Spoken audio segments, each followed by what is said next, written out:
All right. Thank you for coming to this conference and also listen to us about the tokenization panel. So my name is Owen Lau. I am an equity research analyst at Clear Street covering fintech space.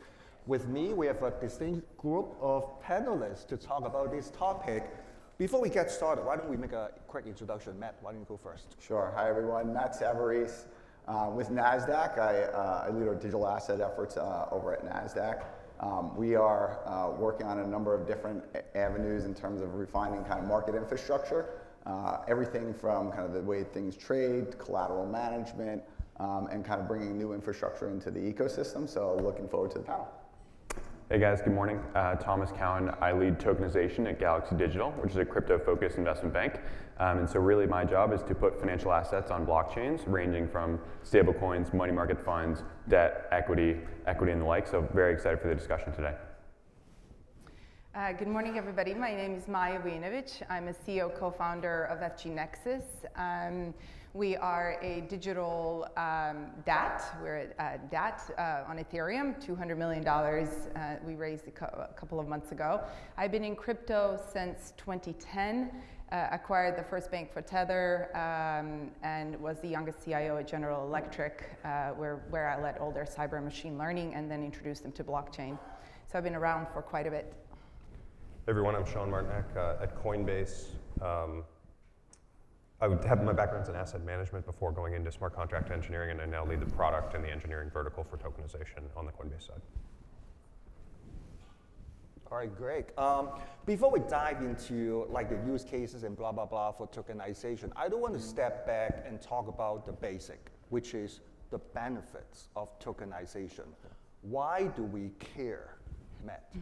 Sure, so great question. So whenever we look at the benefits of tokenization, we look at what is it actually bringing, what's kind of the use case around it. So when I think about tokenization more broadly, it's really about thinking about what does the asset bring from a programmability perspective, how can that programmability actually enhance the asset. So this is whether that be on the equity side, it's bringing things like corporate actions into a more programmable nature, advancing things like proxy voting, and then thinking about how you can use the asset. So when I look at tokenization more broadly, it's not about necessarily the trade of the asset, but then it's the enhanced utility.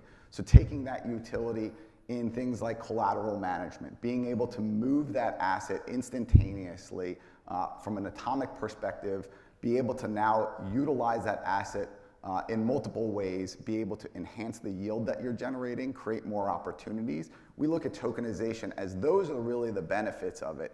And when you start to look at how that then impacts it, you gain greater capital efficiency out of it. You're gaining some mobility of the asset. So it increases a lot of the opportunities that you see in the market today. Yeah, I think the only thing I would add, definitely true on the equity side, absolutely. I think on the debt side and in terms of other structured products, one thing to think through when you think of like a CLO or a pool of debt products, you get instant settlement, which is materially different from today's TradFi rails. You get transparency, which again gives people much higher confidence and higher risk metrics to be able to really better price the risk. You get a secondary market, and then you also can get higher collateral ability. So when you put those four things together on the debt side, it is materially different, and it is a big step forward. And it allows you to not just, it allows you to kind of update the financial system and not totally upend. It really is just a better, faster, cheaper way of plumbing the back end of the financial system.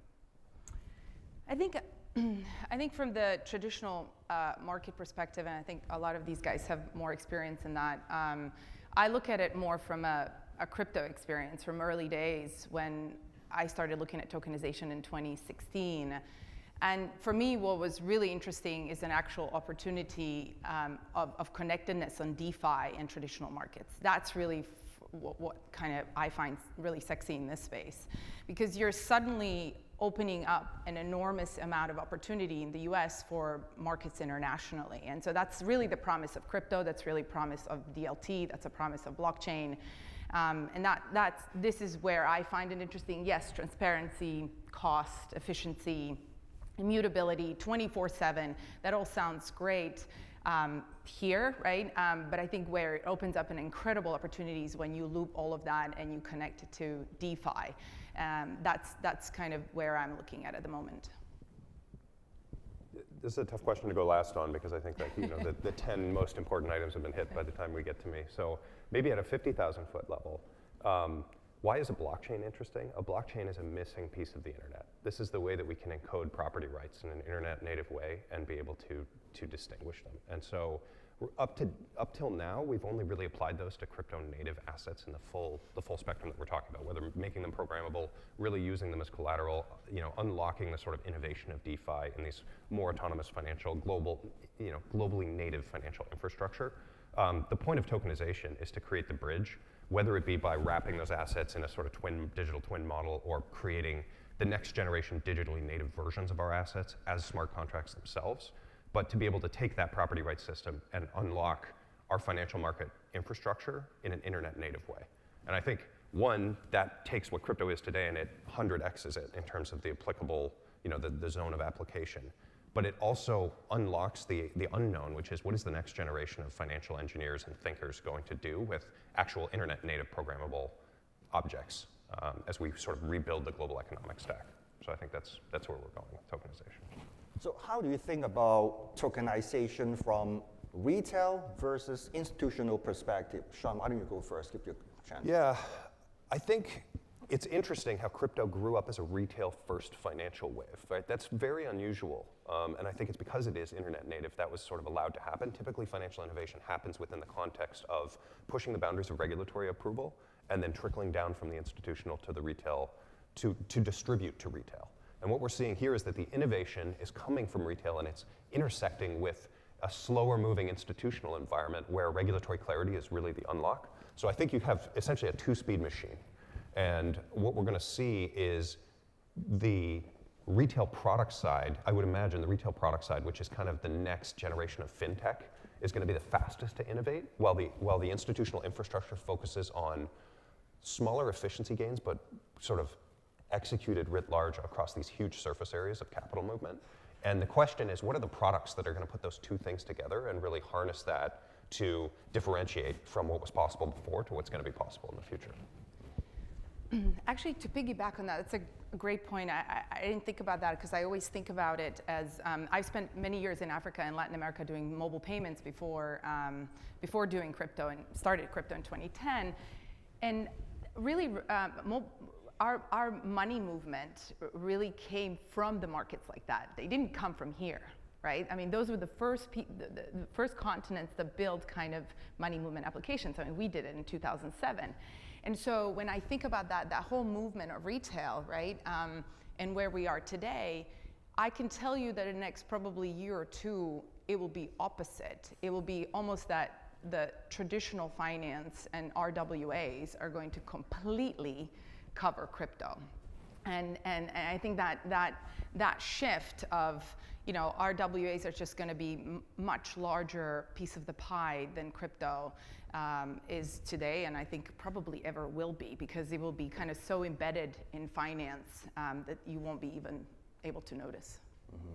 Yeah, I think with a lot of these technologies, the first wave of adoption really attacks the cost curve, right? Where you see it come through and it'll transform just the cost to move in-store assets. And the second wave of adoption will be use of that technology in a different way, to your earlier point about what DeFi can really unlock. And I think for us in the TradFi world, you see, okay, this technology can just give instant settlement and give transparency, great.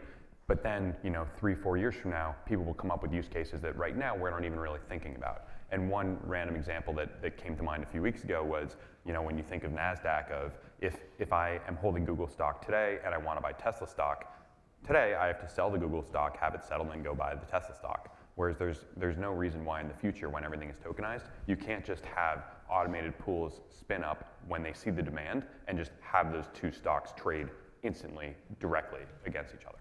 Can I jump in? That's a great point. I think as an example, I think in the next probably 5 years, you will see wallet-to-wallet communication, right, with different pools of capital where they'll probably ignore a bank, right? Right now you have a bank in the middle. So I think that's where I get excited, right? Or ability to click on an app right now for my mom and she will just be able to access DeFi, right, through Aave or similar platforms. So I think absolutely, yeah.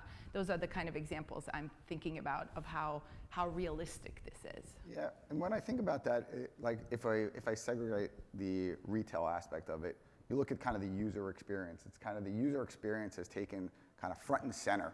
Whereas you start to look at some of the institutions and it's really about kind of, well, how can I actually gain the additional utility out of the asset itself? They're not necessarily focused on, hey, what's my ultimate front end user experience? It's really how can I actually create better capital flows for me, better margining for me, and be able to utilize that asset in a greater form, and then also be able to mobilize it, right? So you have a lot of trapped capital across different pools, and now with kind of the advent of blockchain, you can actually move that instantaneously and realize the mobility of that and reuse of that capital. So now you're actually really gaining a lot of efficiencies as you kind of go through different markets and utilizing it across those markets as well. So you get a lot of that cross-margining benefit that you would normally get, and now you're getting it even at greater scale.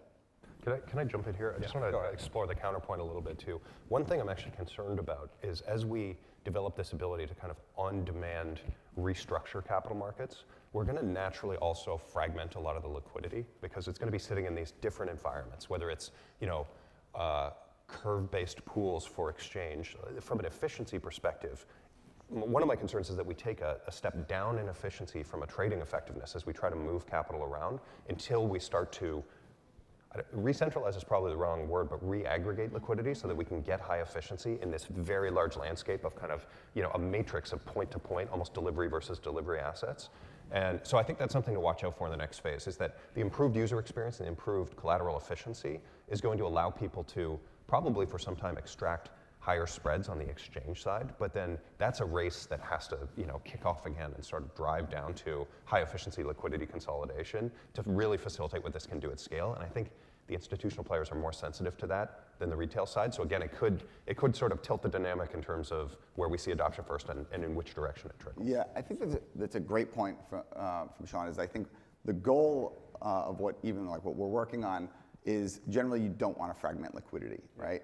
The U.S. has the deepest pools of liquidity that exist out there today, right? So fragmenting that liquidity actually can bring additional harm. So what we want to do is make sure that we don't fragment liquidity, but get the benefits of that collateral movement. But that also means, I guess, to Sean, to your point, you also have to have 24/7 operations going, right? Operations can't work at traditional market hours today, but then have movements in 24/7 tradings where you can't move that collateral and you can't understand your risk profile. So I think it's extremely important that you have to bring the industry along when you're doing these kinds of things. So when you're trading 24/7, you have to have the operations 24/7. You have to be able to staff this globally across the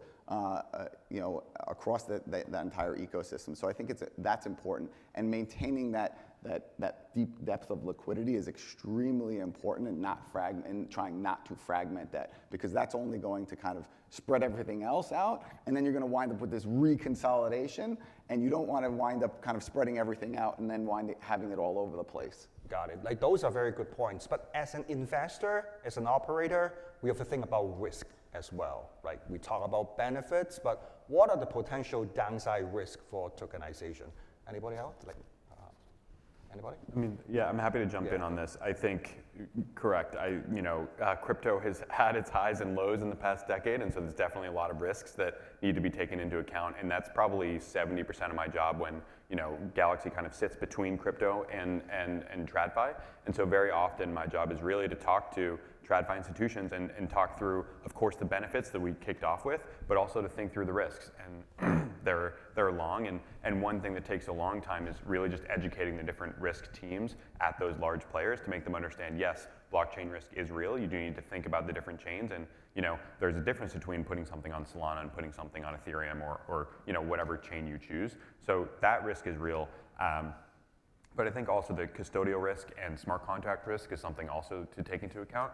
And one thing I really think we will have to kind of explore more is as DeFi is more integrated into traditional finance, and that idea of DeFi mullet is more integrated across different players, that risk will definitely have to be taken into account because it's still so comparatively early. We very often focus on all of the benefits without taking into account those risks that also have to be weighted whenever you're making that type of decision.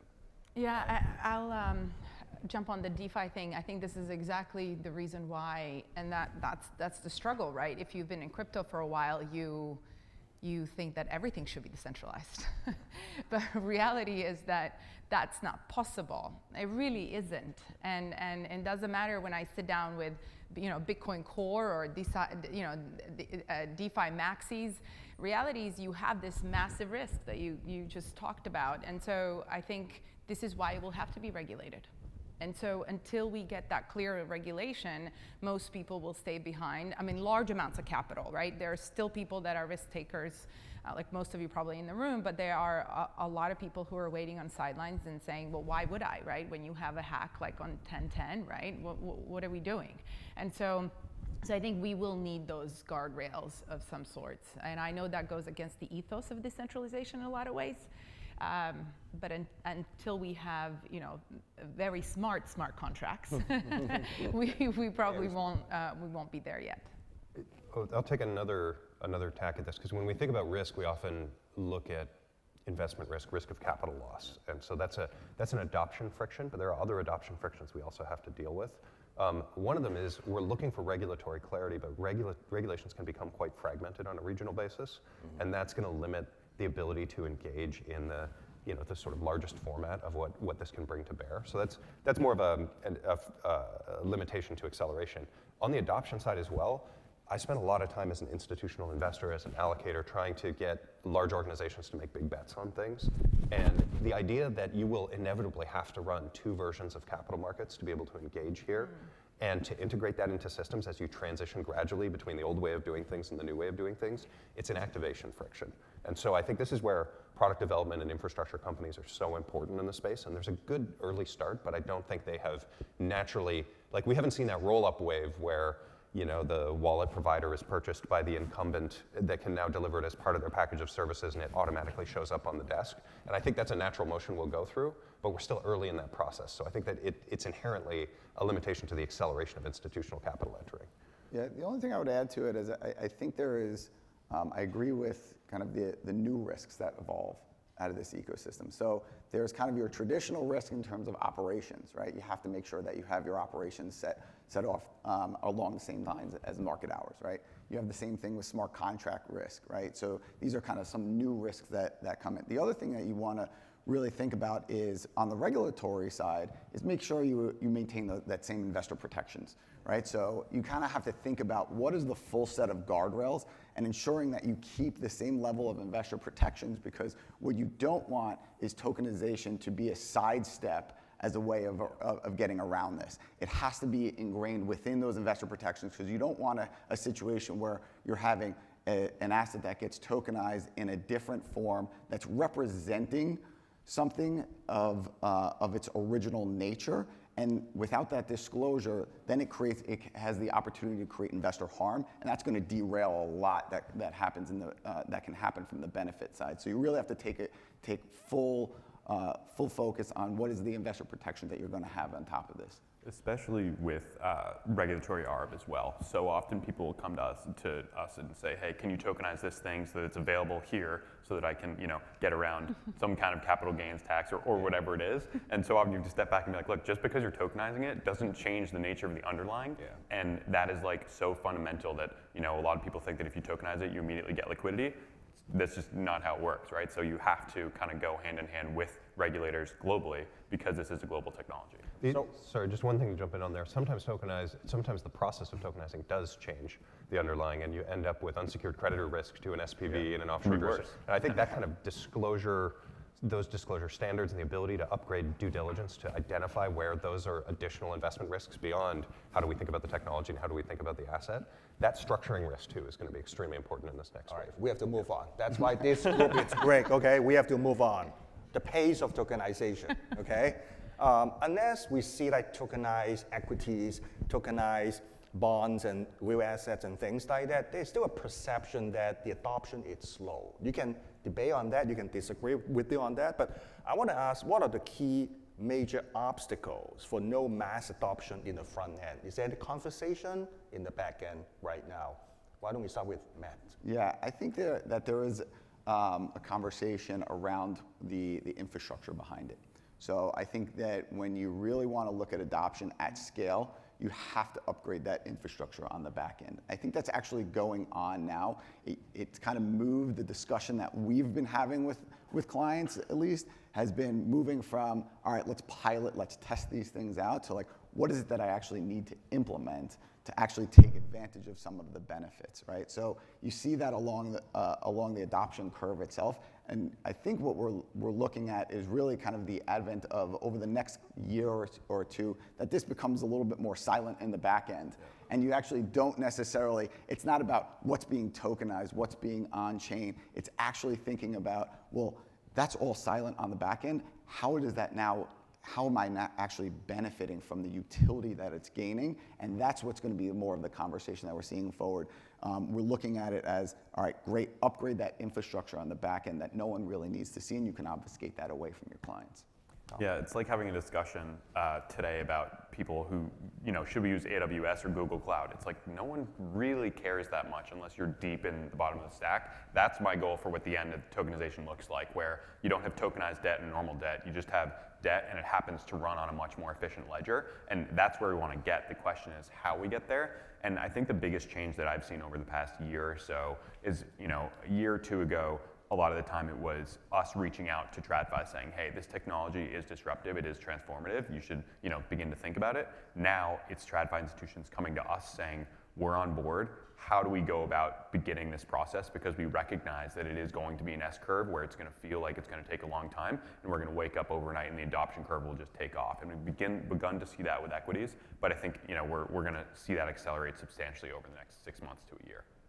This is where I make it exciting and I start disagreeing, This is the So I actually disagree a little bit on the first part of what you said, which is I think we're going into a definitely multi-chain world. There will be many blockchains, many ledgers, and yes.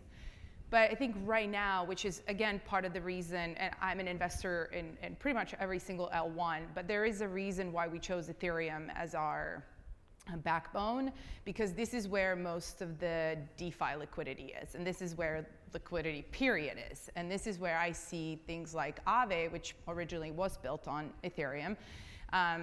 When I look at how these DeFi applications like Aave and similar, how are banks going to communicate with retail and et cetera? It's really, they are going to need a certain type of a neutral and credible chain, and that reality right now, that currently is Ethereum, right? We think it's going to kind of continue pooling because most of the stable coins in the world are run on Ethereum, built on Ethereum. And so I do think that there is a risk of kind of how do you interoperate? That's still a massive issue in crypto. That's just a big reality. And then second is, there are chains that just have liquidity, and there are chains that are just for shitcoins. And so that's just, there are chains where institutions build, and there are chains that are great, that are for communities. And by the way, I have nothing against them. I think they have a place in the world, and I think they've done a great job of kind of exposing a lot of things in technology and ability to pull the communities together. But I think we are going into a world where community and network effect will start to win, and particularly if you can reward that with consistent yield. Because right now what we've seen in crypto is a certain parts of yield, so USDC and similar, right? And then the rest has just been up and down, and people are just exhausted. And so I think what's going to start to happen is people are going to look for consistent yield in things, and that's going to come from RWAs, and that is going to come from chains that are going to be able to provide utility, but also a consistent yield on that kind of participation. Do you want to disagree with me? Sean? No, you know what? I think there's something bubbling under the surface that isn't getting enough attention, and I think it will have a large impact on the infrastructure as we bring more of these traditional assets into the fold, and that's something called an intent-based framing. So instead of worrying about which chain and where and how much and what is the level of interoperability and how do we connect all these sort of slightly different or very different computers together, there's a paradigm emerging that says, let's use the basic cryptographic primitive of a blockchain is I sign something and so I've pre-agreed to it. And an intent-based framework says, here's what I want to source. I need this many of this token for this price, whatever that might be. And it's effectively this sort of dynamic environment for almost like an RFQ that organically assembles itself, and it can cross from centralized environments, as long as there's an access point on chain, to between blockchains, to cross instruments in some cases, depending on how they're codified. So I wouldn't be surprised if there's this additional kind of communication layer of how you express what you want to happen in markets, and you're essentially sourcing bids from the broadest possible marketplace. And that becomes the coordination point by which we start to stitch some of this infrastructure together. That can be pushed under the surface. But we're going to have to accept the fact that instead of going to a particular location where all the liquidity lives and knowing that I'm only a trader in that particular vertical of assets, and here's exactly how I express price, and it's in this, whatever, a dark pool or something to that effect, it's going to be a much higher dimensional way of saying, I need this in this amount of time, roughly in this price range, and this is how I'm trying to compose it together with other financial decisions like the collateral package that will be associated with it. We're only exploring this in an early phase, but I think it will, in the end, become much more important than people think because it's a more natural way of connecting together capital markets as we move through a transition. So I have a question for NASDAQ. Hope you can give me some breaking news, okay? So you just filed to the SEC to enable the trading of tokenized public equities. The feedback I've been hearing is equity is already very liquid, right? Very efficient. What's the point of tokenizing public equities? Sure. So when we think about tokenization of public equities itself, it is the most efficient market in the world. And the way we think about it is allowing for also investor choice on the back end. The trade, nothing is really going to change all that much. But on the back end, when you think about the pipes and plumbing that exist for post-trade infrastructure, that's where you actually see some of the benefits of having tokenized for equity. So you're allowing the investors to choose whether you have their shares held in tokenized form or its traditional form. Also allowing it to be fully fungible between the two. That's extremely important to the earlier point of maintaining that depth of liquidity. So ensuring that you have all of that, allowing investor choice to be able to now create additional application and utility of using that asset. So now you think about pledging that asset into a collateral pool, you can do that much more efficiently. If you think about what's going to ultimately happen over time, and we look at this as kind of like a crawl, walk, run type of piece, when you think about it, what's happening today, enhancing the utility, being able to tomorrow, then you start to think about how that impacts corporate actions, the ability to process dividends, the ability to process proxy votes. It allows a lot more information to flow more smoothly. So we look at kind of the upgrading of the pipes and plumbing, but from a trade perspective, you're really getting the depth of liquidity that you really need today. Got it. Another hot topic these days is prediction markets. How do you think about the development of prediction markets right now? How big it can be, and why it's becoming so interesting? I want to go to Sean first. Okay. Some news on Coinbase recently. Look, I think this is obviously sort of an explosive financial primitive in terms of the way it's being applied. But I actually do think that from a more institutional perspective, we should think of it as a highly available financial primitive. When I think of bridging 24/5 markets to 24/7, I think that there's actually organically a binary option, a prediction market that's spun up at close and is predicting the price at open. And so there's some very important utility as we transition to these fluid environments for how this financial vehicle will express itself. And that's not the primary application right now, but it is the primary place I'm thinking about it as an important instrument. I think the other thing too is obviously we're now expanding the surface area of what can be financialized. That's happening rapidly. And all of the infrastructure that we're talking about building, the really interesting thing about the transition to a blockchain-based environment is that it's one common environment cross asset class. And so not only are we going to put bonds and equities next to each other, but we've allowed an internet-native financialization of a much wider set of price discovery mechanisms, and prediction markets is sort of the most popular indicator of this right now, that will also flow into that environment. So I mean, financial engineering probably often has a negative connotation, but I think we're about to enter a next wave of financial engineering that just has a much higher dimensional kind of aspect to it. And just on a previous point, I think Matthew's point I can summarize is if somebody said to me, hey, we have horses, why do we need cars? That's pretty much why do you need to tokenize equities? I mean, it's a completely different world of opportunities, and it's extremely global, right? But that ties into what Sean was saying, because everything he just said, you can also attach tokenization to that, right? So the amount of data you're going to start picking up from prediction markets that you can tokenize. This is the reason why you've had these partnerships in the last couple of weeks, right? So that's really, I completely agree with you. We're going to start to see this enormous wave of very different ways of financialization and collateral. Yeah, and I think on the equity side earlier, the biggest thing to me is we recently tokenized our stock with Superstate, and the stock itself, Galaxy Class A common stock, is in my Phantom wallet on my phone now. That's very different from having it with the broker, with the transfer agent. And so what it means is you can just use it in many different ways that otherwise you wouldn't be able to have. So I think on the equity side, that's transformative. And to Sean's point, right now we kind of live in a world where people think of specific assets being financialized and being able to monetize, and we're just moving into another world where experiences and all kinds of other things can be tokenized and then assign value to them, including, and clearly not limited to, prediction markets, even though that's the hottest thing of the past few months. Matt, anything to add? Yeah, no, I think the only thing I would add on the prediction market side is I think it has the ability to become a good hedging tool. However, you have to think about this more broadly in terms of the way prediction markets are used today versus the way they're actually intended to be used can change over time. And we just have to make sure that we look out for that and make sure that it actually provides a good opportunity for hedging versus necessarily just purely like a gambling market. Right. So from an investor perspective, I mean, many people talk about Polymarket and Cauchy and things like that. Is there any other way investors can get exposure on prediction markets from an investment perspective? Maya, I know you invest in a lot of companies. Any thoughts on that?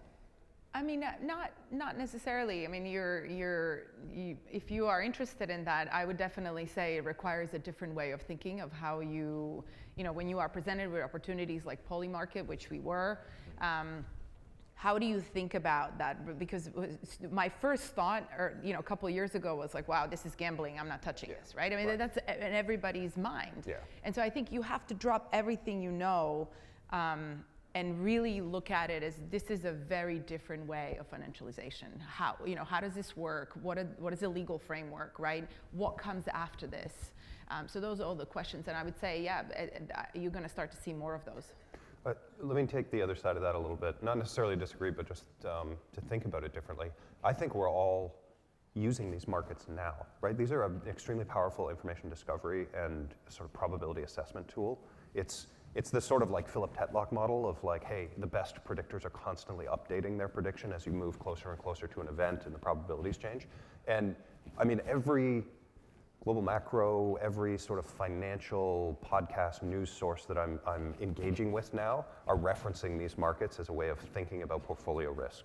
And so I think even if the bets expressed are too small to be deep markets from a financial portfolio construction perspective, the information flow is now already being incorporated into the way those portfolios are constructed, maybe how hedging is handled, how risk management is handled.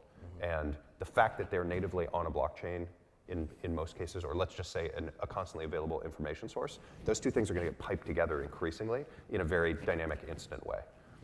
Yeah, and I think in many ways it's democratizing access, right? Like hedge funds have been betting on the weather for a while, and now the average Joe can do so in a way. And that's just one example where we're going to see it ricochet across multiple parts of our lives and our experiences beyond just the weather or just a bond or an equity or whatever it is. So another area of interest is tokenized private equities, right? We talk about public equities, but another area it's private equities like private companies like OpenAI and all these good companies. It looks like the SEC is open to this idea, and there's a demand for it.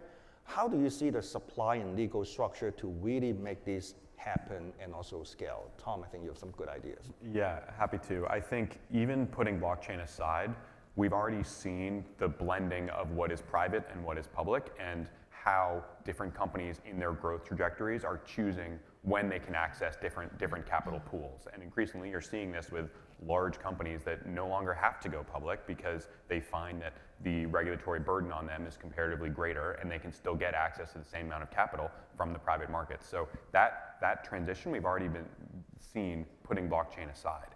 And then you add the benefits of blockchain to be able to allow people to really see who their investor base is and reach an entirely different level of investors from a retail perspective, does mean that there are additional benefits, and it does unlock different exposure for different investor classes.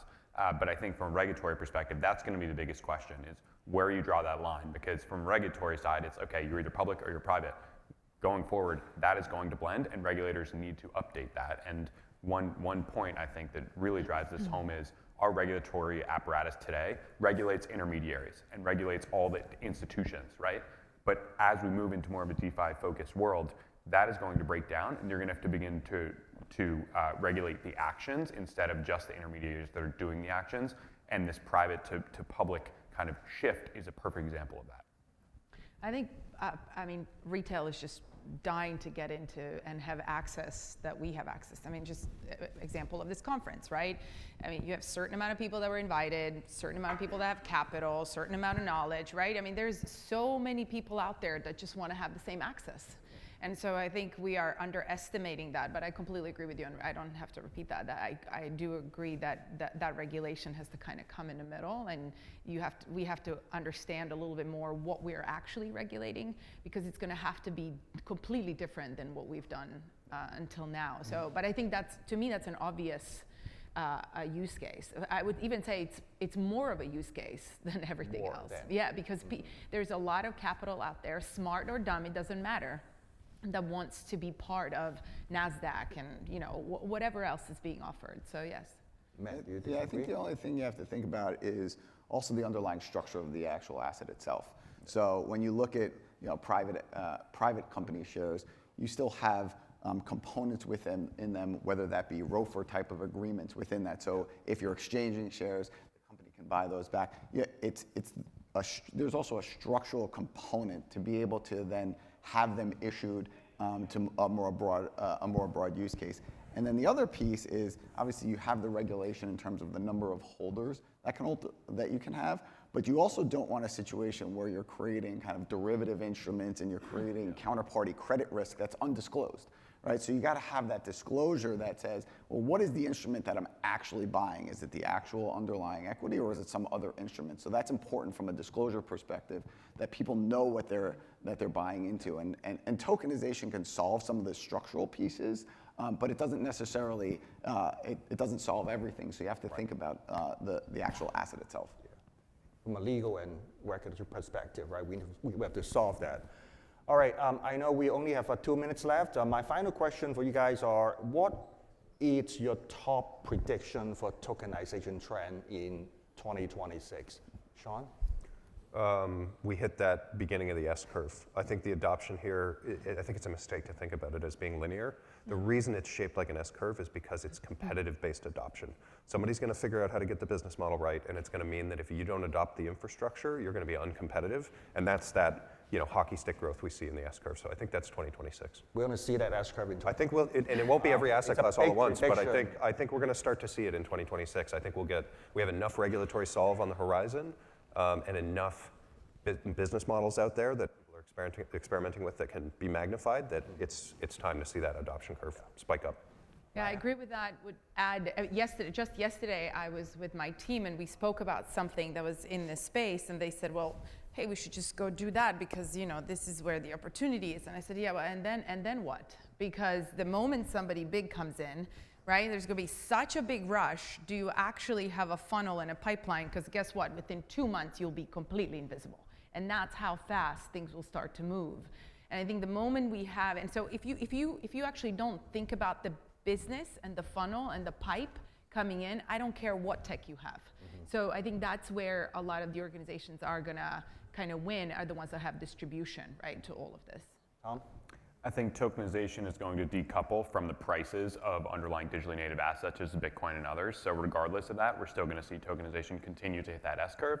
And I think that next wave of adoption really is going to be in private credit and other structured products where there is comparative inefficiencies that blockchains can really benefit in the short term. Final words? Yeah, and I think when I think about 2026, you're going to really look at tokenization hitting collateral quite heavily. You're really going to look at how can I move my assets, how can I cover my risk exposures, and be able to leverage those assets in a better way.